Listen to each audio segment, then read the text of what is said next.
recording. Can she read them? She has to be able to read them. Read them enough, I guess. Here's the 5+ people at the West Valley Fire District.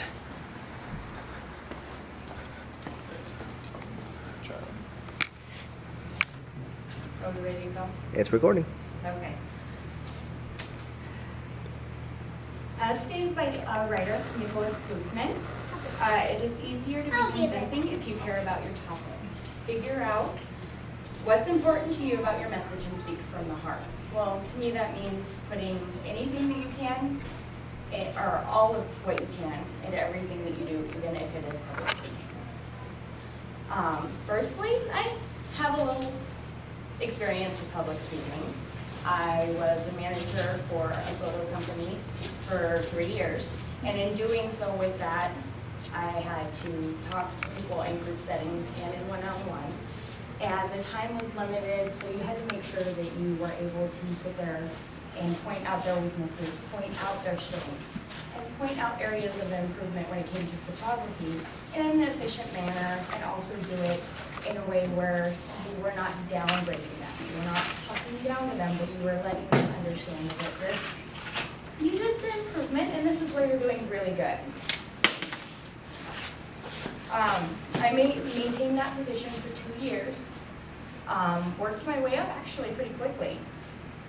And in doing so, it was just listening to what the customers wanted. So in turn, applying that to public speaking, if you listen to what your audience is asking, like if you're doing a research paper, you ask what your audience wants from that, then you're able to understand what you can put back into it.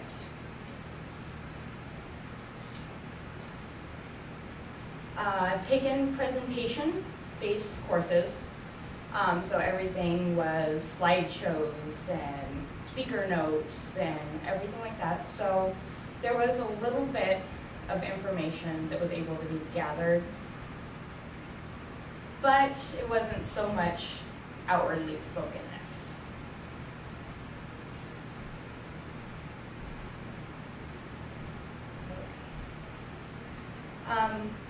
Another thing that I can bring to public speaking is I invest myself in my work. So whatever I do, I try to do the best that I can.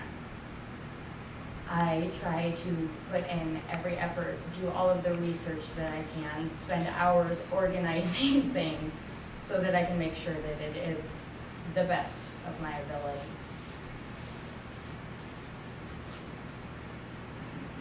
Now, when it comes to that, because I'm not very strong in outwardly public speaking, I have very many areas of weakness.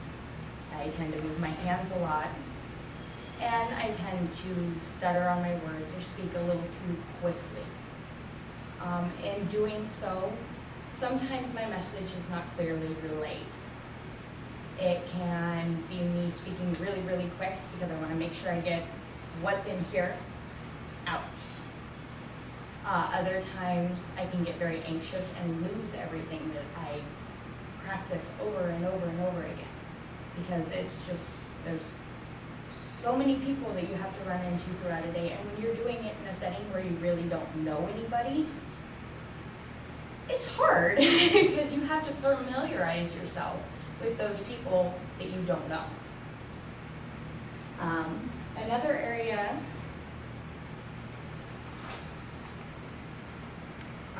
is eye contact. I've actually considered myself to be doing a little bit better this time, but I tend to look down, away, fidget, because I can't contact with certain people that you may not know. You don't have that rapport, so you don't want to seem creepy.